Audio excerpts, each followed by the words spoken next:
ఒక cinema pre release ఈవెంట్లో ఓ director అయినా, హీరో అయినా, నిర్మాత అయినా వాళ్ళు చేసిన కష్టం ఏంటి ఆ ప్రాజెక్ట్ కోసం అని చెప్పుకుంటారు. ఫలానా డైరెక్టర్ చేయలేదు, ఫలానా హీరో చేయలేదు, లేదా ఫలానా నిర్మాత చేయలేదని చెప్పుకోరు. అలానే భోగాపురం ఎయిర్పోర్టు ప్రారంభోత్సవంలో చంద్రబాబు నాయుడు గారి ప్రభుత్వం ఈ ప్రాజెక్టు కోసం చేసిన కృషి ఏంటి, ఖర్చు ఏంటి, ప్రయత్నాలు ఏంటి, ఇవన్నీ చెప్తారేమో అని నేను చూశాను. ఈ ఒక ఎయిర్పోర్టు కొబ్బరికాయ కొట్టడంలోనూ గుమ్మడికాయ కొట్టడంలో రెండింటితో అయిపోదు కదా. మధ్య కొబ్బరికాయ కొట్టినప్పటి నుంచి గుమ్మడికాయ కొట్టిన వరకు ఎన్నో విషయాలు ఉన్నాయి. ఆ ల్యాండ్ అనేది ప్రభుత్వ ల్యాండ్ కాదు, అది రైతుల ల్యాండ్. ఆ ల్యాండ్ రైతుల దగ్గర నుంచి తీసుకోవాలి, తీసుకున్న ల్యాండ్కి నష్టపరిహారం చెల్లించాలి. 15 రకాలకు పైగా కేంద్ర రంగ సంస్థలు కానీ, లోకల్ పంచాయతీ పర్మిషన్స్ కానీ, ఇలా 15 రకాలకు పైగా పర్మిషన్స్ తీసుకోవాలి. తీసుకున్న ల్యాండ్ని చదును చేయాలి. చదును చేసిన తర్వాత రోడ్డు, వాటరు, కరెంటు ఆ ప్రాంతానికి కల్పించాలి. ఆ తర్వాత కాంట్రాక్టర్ని ఫైనల్ చేయాలి.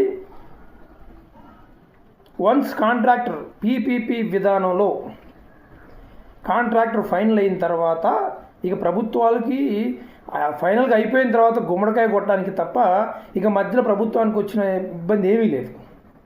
ఇంకా మధ్యలో మర్చిపోయా, 150కి పైగా కేసులు రైతులు ఫైల్ చేస్తున్నారు.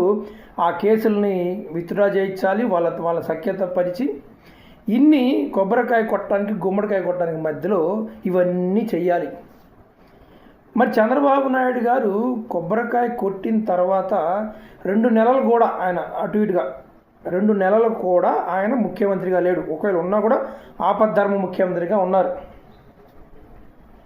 మరి మధ్యలో ఇవన్నీ ఎవరు చేశారు?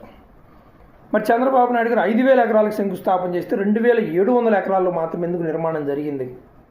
చంద్రబాబు నాయుడు గారు ఉన్నప్పుడే 5,000 ఎకరాలకి రైతులకి నష్టపరిహారం చెల్లించున్నట్టయితే ఈరోజు మరి మిగిలిన 2,300 ఎకరాలు ప్రభుత్వం కింద ఉందా?